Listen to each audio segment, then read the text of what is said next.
અમરેલીમાં બનાવટી લેટર કાંડનો જે મામલો સામે આવ્યો છે તેને લઈને આ સમાચાર મળી રહ્યા છે। અમરેલીથી આ સમાચાર પ્રાપ્ત થઈ રહ્યા છે। બનાવટી લેટર કાંડનો જે મામલો સામે આવ્યો હતો, પાટીદાર યુવતી પાયલ ગોટી મીડિયા સામે આવી છે। જેલ મુક્તિ બાદ વિઠલપુર ખાતે પ્રેસ કોન્ફરન્સ યોજી, ત્યારે બનાવટી લેટરની એફએસએલ તપાસ કરવાની માંગ કરવામાં આવી છે। તો પોલીસે માર માર્યો હોવાનો પણ આક્ષેપ કરવામાં આવ્યો છે। ત્યારે અમરેલીથી આ સમાચાર મળી રહ્યા છે। તમામ સમાજના આગેવાનો અને લોકોનો આ યુવતીએ આભાર માન્યો છે। તો મારે રાજકારણ સાથે કોઈ લેવા દેવા જ નથી તેવું મીડિયાને નિવેદન આપ્યું છે।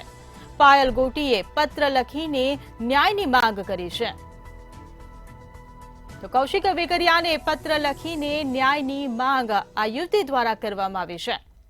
તો મારું જાહેરમાં અપમાન થયું છે તેવું નિવેદન પાયલ ગોટીએ આપ્યું છે। ત્યારે મેં કોઈ ગુનો નથી કર્યો તેવું તેણે જણાવ્યું છે।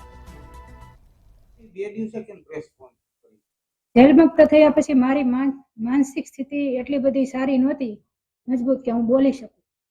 એના માટે મને વિચારવાનો ટાઈમ, મેં અંદર જે બધું વિતાવેલું છે એમાંથી હું બહાર આવું પછી ક્યાંક કહી શકું ને મીડિયાને, કેમ કે આજ સુધી મેં કોઈ દિવસ ક્યારેય પણ સ્પીચ આપી નથી કે કોઈ પણ જગ્યાએ ક્યાંય બોલી નથી। પ્રથમ પ્રતિક્રિયા શું આપની? પ્રથમ પ્રતિક્રિયા એટલી જ કે મને જે સર્વ સમાજે સાથ આપ્યો છે આ ન્યાયની લડતમાં, એના માટે હું 18 વર્ષનો આભાર માનું। ખરેખર આમાં લેટર કાંડમાં છે શું? ખરેખર આ લેટર ડુપ્લિકેટ છે, ઓરિજિનલ છે? તમે કેવી રીતે ટાઈપ કર્યો, કોણ આપી ગયું, તો ઈ આખી વાત કરો।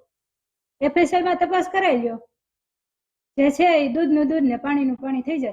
તમને શું શંકા લાગે છે એમાં? એફએસએલ માં તપાસ કરાવો એટલે ખબર પડી જ જશે શું છે સાચું। લેટર ટાઈપ કરવા કોણે આપ્યો? એફએસએલ માં તપાસ કરાવો, સાચું છે એ ખબર પડી જ જશે તમને। એફએસએલ માં તપાસ કરાવો, દૂધનું દૂધ ને પાણીનું પાણી। બહાર આવ્યા, એને ડેલી ખોલી અને પછી પોલીસ વાળા 3 જેન્ટ્સ અને 2 લેડીઝ આવ્યા હતા। એને એવું કીધું કે પાયલબેન ક્યાં છે, એવી રીતે કીધું તો પપ્પાએ કીધું સૂતા છે કે જગાડો એને। પછી મને જગાડી પપ્પાએ અને હું જાગી અને મને કે હાલો કે તમારે પોલીસ સ્ટેશન આવવાનું છે, તમને સવારે મૂકી છે। જેલ મુક્ત થયા ત્યારે કેટલાક પાટીદાર આગેવાનો, અલગ અલગ રાજકીય નેતાઓ પણ હતા, તમે કેમ જેનીબેન સાથે જ ગયા? જેનીબેન તમારા સહારે કોઈ રાજનીતિ કરતા એવું તમને લાગે છે? ના, જેનીબેન સાથે કેટલાક સમયથી તમે? જેનીબેન સાથે હું જેનીબેન ને ક્યારેય ઓળખતી નથી, કેમ કે જે રીતે ગાડીમાંથી સરઘસ નીકળ્યું એ રીતે તમે ગાડીમાં બેઠા હતા। જેનીબેન મને એક દીકરી તરીકે મદદ કરવા માટે આવ્યા હતા।